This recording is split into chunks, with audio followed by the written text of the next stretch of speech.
இப்பவே லக்ஷ்மியை என் மனைவி ஆக்கிக்க போறேன். அவ கழுத்துல உண்மையிலேயே தாலியை கட்டி உன் வீட்டுக்கு நான் அழைச்சிட்டு வருவேன்.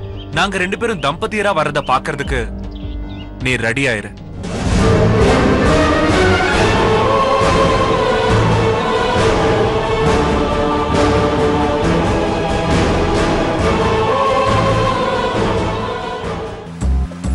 இத பாருங்க, பதவிக்கு வந்தோடனே பழச மட்டும் மறந்தீங்கன்னு வைங்க, அப்புறம் கட்டின புருஷன்னு கூட பார்க்க மாட்டேன்.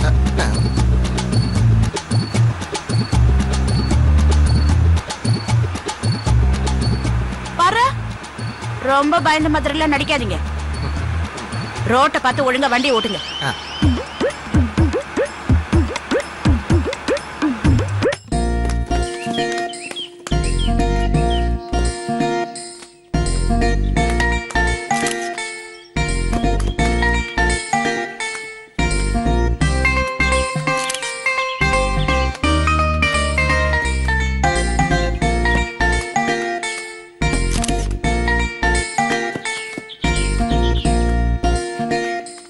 என்னக்கா பண்றீங்க? வீடியோ எடுத்துட்டு இருக்கேன்டா. எங்களையும் வீடியோ எடுங்கக்கா. உங்களை தான் எடுத்துட்டு இருக்கேன். போ. உன் பேர் என்ன? ஜான் பிரிட்டோ. சரி போ.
பாருங்க, தொடாதீங்க, தொடாதீங்க, தள்ளி நின்னு பாருங்க.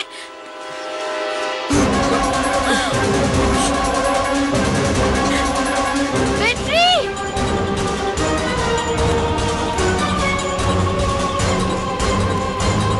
ஐயோ, தொடாதீங்க, வந்து தொடங்க, வாங்க, சீக்கிரம் வாங்க.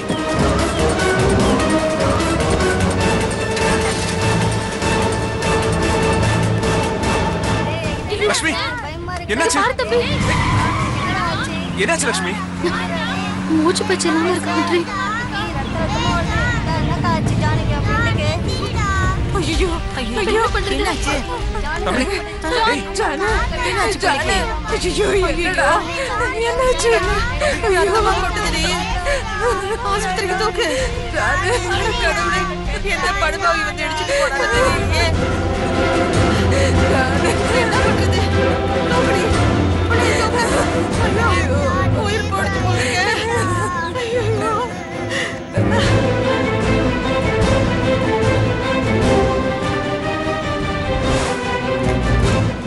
இதுல கையெழுத்து வாங்கிட்டு வந்திருக்கேன். Okay sir. Excuse me sir.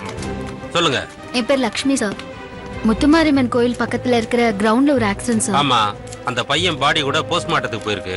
அவனோட அப்பா அம்மா 2 பேரும் அங்கதான் இருக்காங்க. இடிச்சிட்டு போன காரை தான் நாங்க தேடிட்டு இருக்கோம். அதுக்கு என்ன இப்போ? சார், அந்த ஆக்சிடென்ட் நடந்தப்போ நாங்க அங்கதான் சார் இருந்தோம். அந்த கார் நம்பரை நோட் பண்ணீங்களா? இடிச்சது யாருன்னு பாத்தீங்களா? சார், கார் நம்பர் நோட் பண்ணல, ஆனா எதிர்ச்சியா அதை வீடியோ எடுத்து வச்சிருக்கேன். சின்ன பையனை இடிச்சிட்டு காரை நிறுத்தாம போயிருக்கிறான் ராஸ்கல். எங்க அதை சார், கொடுங்க. அந்த வீடியோ. இந்த ஆதாரம் போதும். இத வச்சு அவனை ஆயுசுக்கும் உள்ள வச்சிடுறேன்.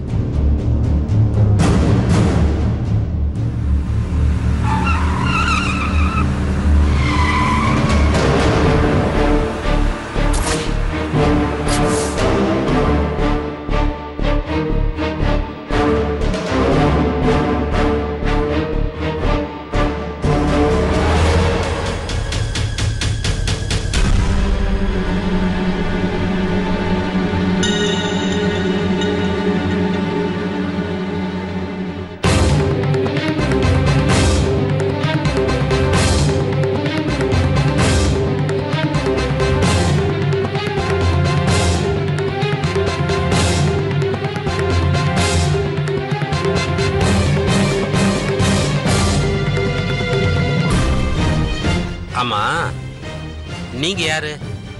நீங்க எதுக்கு அந்த பக்கம் போனீங்க?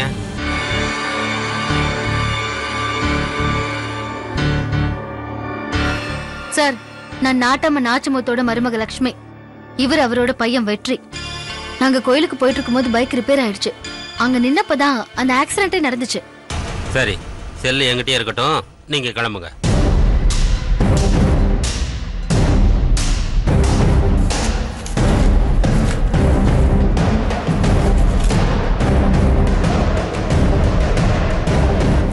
கிளம்பலையா நீங்க? என்ன சார், வீடியோவை பார்த்து குற்றவாளியை பிடிப்பீங்கன்னு பார்த்தா எங்களை வெளியே போன்னு சொல்றீங்க? இங்க பாருமா, பையனை இடிச்சது கோடீஸ்வரி மேடத்தோட ஹஸ்பண்ட். அவங்க பெரிய இடம். அம்மா பேசாம முதல்ல கிளம்புங்க. என்ன சார் பேசுறீங்க? ஓரமா விளையாடிட்டு இருந்த பையன் மேல காரை ஏத்தி கொண்டு இருக்காங்க. ஆக்ஷன் எடுங்கன்னு சொன்னா எங்களை வெளியே போன்னு சொல்றீங்க? மேடம் சொன்னா புரிஞ்சுக்கோங்க மேடம். இந்த ஆக்சிடென்ட்டை நீங்க பார்க்கலன்னு நினைச்சுக்கங்க. அதான் உங்க 2 பேருக்குமே நல்லது.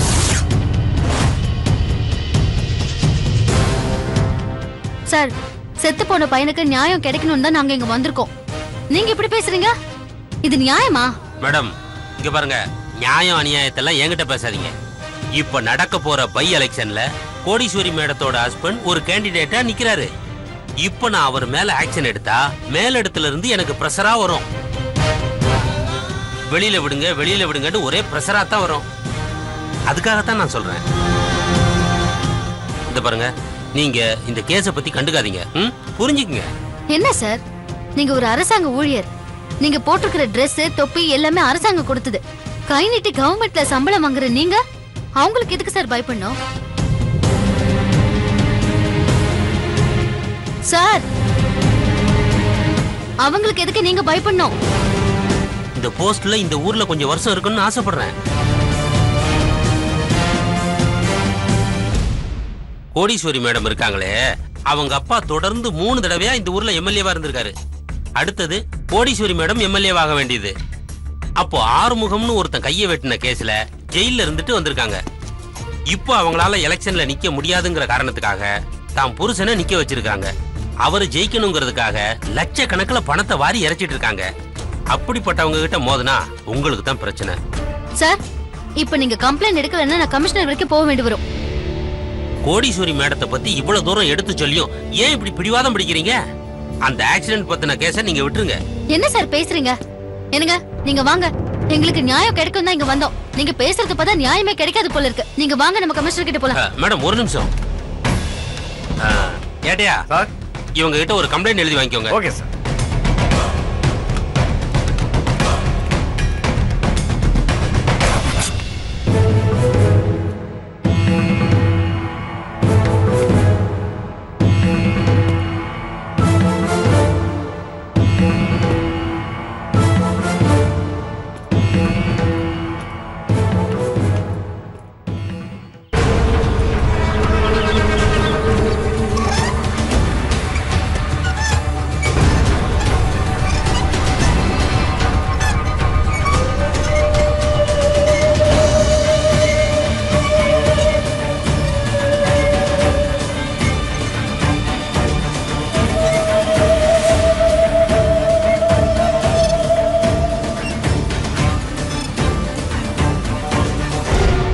ஏன் இன்ஸ்பெக்டர், என் புருஷன் எம்எல்ஏ எலெக்ஷன்ல நிக்க போறாருன்னு உங்களுக்கு தெரியும்ல? தெரியும் மேடம். தெரிஞ்சிருந்தும் அவரை அரெஸ்ட் பண்ண போறேன்னு வந்து நிக்கிறீங்க. ஏன், என் மேல இருந்த பயம் போயிடுச்சா உங்களுக்கு? இல்ல மேடம், எங்களுக்கு வேற வழி தெரியல. அதான். வழி தெரியலையா? கோடீஸ்வரி, என்னடி நடக்குதுங்க? அரெஸ்ட் அது இதுன்னு பேசிட்டு இருக்கீங்க. எனக்கு ரொம்ப பயமா இருக்குமா? என்ன சொன்னீங்க? எங்களுக்கு வேற வழி தெரியல. அதான். வழி தெரியல உங்களுக்கு? ஏன் இன்ஸ்பெக்டர், எத்தனையோ கேஸ சரியா விசாரிக்காம குற்றவாளி அப்படியே அசால்ட்டா தப்பிக்க விடுற மாதிரி இந்த கேஸ்லயும் அந்த பையனை இடிச்ச காரை கண்டுபிடிக்க முடியலன்னு சொல்லி ஃபைல க்ளோஸ் பண்றதை விட்டுட்டு என்னமோ நீதி நேர்மைன்னு பேசி அரெஸ்ட் பண்றதுக்கு வந்து நிக்கிறீங்க. இல்ல மேடம், அந்த பையனை சார் தான் காரை ஏத்தி கொண்டாருன்னு ஐ விட்னஸ் இருக்கு மேடம். ஐ விட்னஸ், அதுவும் எனக்கு எதிரா. அவ்வளவு தைரியமான ஆம்பளை யாருன்னு சொல்லுங்க, அவன் கைய கால உடைச்சிடுறேன். மேடம், கம்ப்ளைண்ட் கொடுத்தது ஒரு லேடி மேடம்.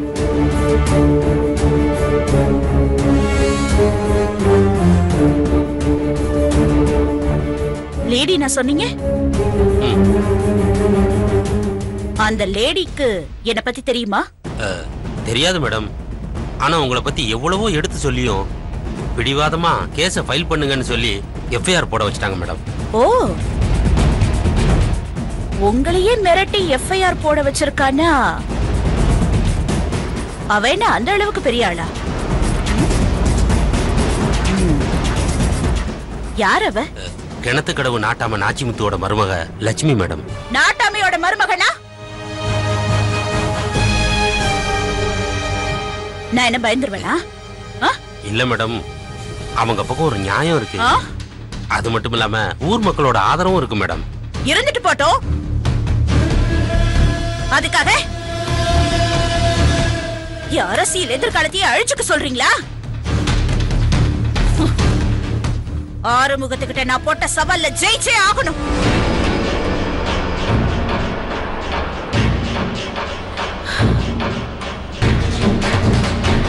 அந்த பொண்ணு பேர் என்ன சொன்னீங்க? லட்சுமி மேடம். லட்சுமி. சரி, நீங்க கிளம்புங்க. மேடம், என்ன? சார ஸ்டேஷனுக்கு அழைச்சிட்டு போலாங்களா? தாராளமா கூட்டிட்டு போங்க. கோடீஸ்வரி, என்ன சொல்ற? ஸ்டேஷனுக்கு கூட்டிட்டு போறோம்னு சொல்றாங்க. நீங்க பண்ண காரியத்துக்கு வேற என்ன பண்ணுவாங்க? ரோட்ட பார்த்து காரை ஓட்டாம ஒரு சின்ன பையனை இடிச்சு கொண்டுட்டீங்க, வந்து கூட்டிட்டு போறாங்க அப்படின்னு கையா முயானா விடுவாங்களா? ஐயோ, நான் வேலை பண்ண தெரியாம அடிச்சிட்டேன். தெரியும் எனக்கு. கூட்டிட்டு போங்க இன்ஸ்பெக்டர். சார் வாங்க. வாங்க சார், வாங்க.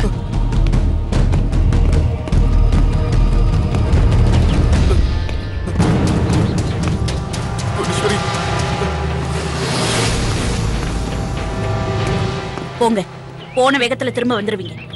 தைரியமா போங்க. வாங்க சார். கோடீஸ்வரி,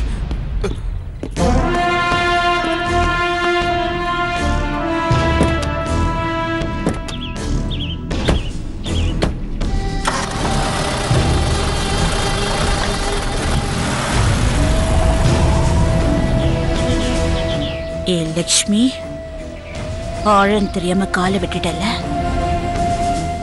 அதோட கொடுமையை அனுபவிக்க தயாராரு. டிரைவர், வண்டி எடு.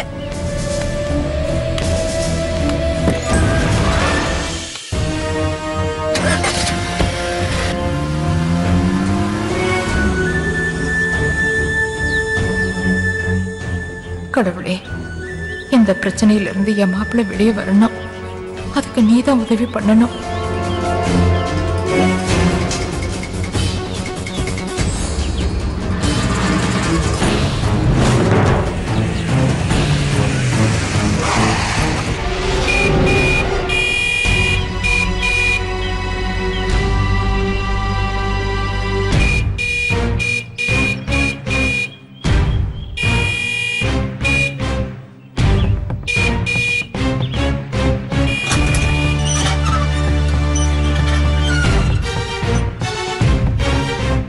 நாட்டாமையா வீடு இதானா? இந்த வீடு தானுங்க.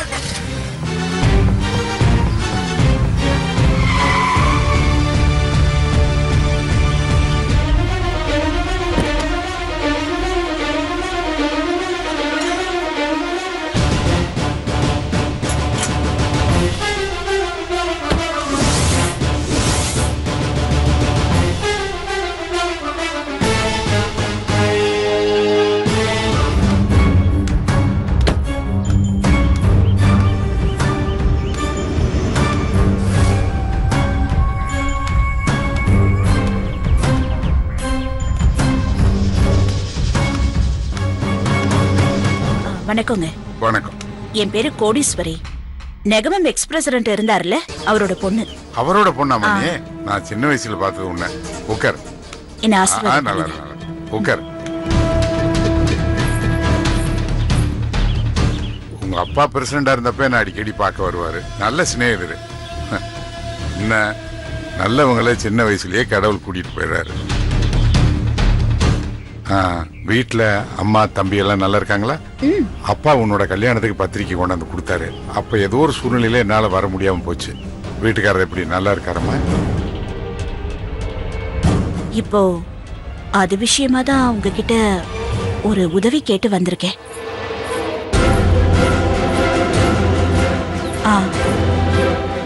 வாமா லட்சுமி, என் மருமக லட்சுமி. ஓ வணக்கம். லட்சுமி, இவங்க பேர் கோடீஸ்வரி, நெகமா எக்ஸ்பிரஸோட பொண்ணு. திருமுருகம் போர்வல்ஸ்னு கேள்விப்பட்டிருக்கீல, அது இவங்களுக்கு தான். நீ உட்காருமா. சொல்லுமா, ஏதோ உதவின்னு கேட்டியம்மா, என்ன வேணும் சொல்லுமா. ஒண்ணு இல்லைங்கய்யா, இப்ப வர எம்எல்ஏ இடைத்தேர்தல்ல என் புருஷன் போட்டிடுறாரு. அப்படியா? ரொம்ப சந்தோஷம். அந்த சந்தோஷத்தை கொண்டாடுறதுக்காக தான் நானும் என் வீட்டுக்காரரும் கோயிலுக்கு போயிட்டு வந்துகிட்டு இருந்தோம். வர வழியில ஒரு சின்ன பையன் குறுக்க விழுந்துட்டான். உயிர் பிரிஞ்சிருச்சு.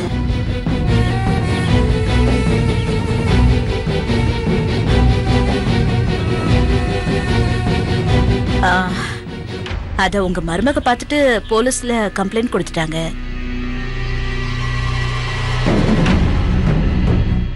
இப்போ என் புருஷனை போலீஸ் அரெஸ்ட் பண்ணிட்டு போயிடுச்சு. என் புருஷன் மேல தப்பில்லைன்னு வாதாடி அப்படி இப்படின்னு ஏதாவது செஞ்சு நான் அவரை வெளியில கொண்டு வந்துருவேன். ஆனா எலெக்ஷன் டைம் பாருங்க, அதான் எதுக்கு இந்த மாதிரி பிரச்சனைன்னு யோசிச்சுட்டு இருக்கேன். நீங்க தான் உங்க மருமக கிட்ட சொல்லி எப்படியாவது கேஸ வாபஸ் வாங்க சொல்லணும்.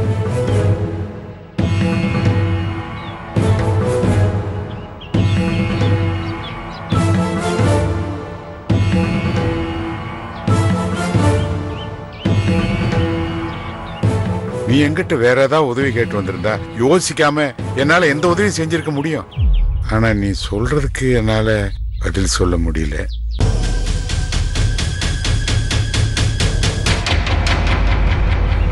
ஐயா, நீங்க பெரியவங்க, உங்களால முடியாததுன்னு எதுக்கு மாமா கிட்ட பேசிக்கிட்டு நாமளே பேசிக்கலாமே. சரிதானே மாமா? அது சரி, நீங்க ரெண்டு பேருமே பேசிக்கிங்களேன்.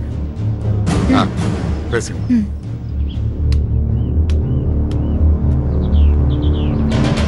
உட்காந்து பேசலாமே.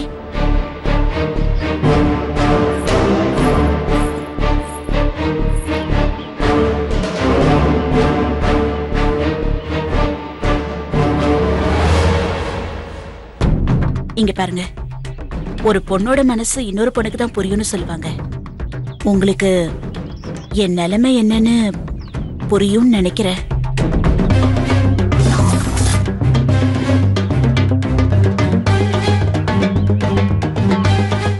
என் வீட்டுக்காரர் ஒண்ணு வேணும்னு அந்த பையன் மேல இடிக்கல. கண்ணு மூடி கண்ணு திறக்கிறதுக்குள்ள படக்குன்னு அந்த பையன் வந்து குறுக்க விழுவானா?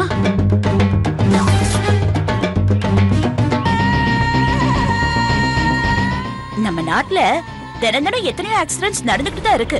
ஒவ்வொரு ஆக்சிடென்ட்லயும் போய் இடிச்சவன் எவன், செத்தது எப்படி, யாருன்னு போலீஸ் கண்டுபிடிச்சிட்டா இருக்காங்க. அதே மாதிரி இதையும் கண்டுக்காம விட்டுருங்களேன்.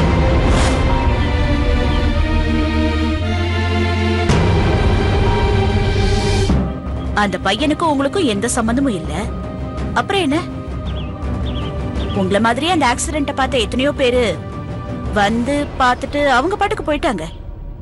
அவங்கள இப்ப சந்தோஷமா தான் இருக்காங்க.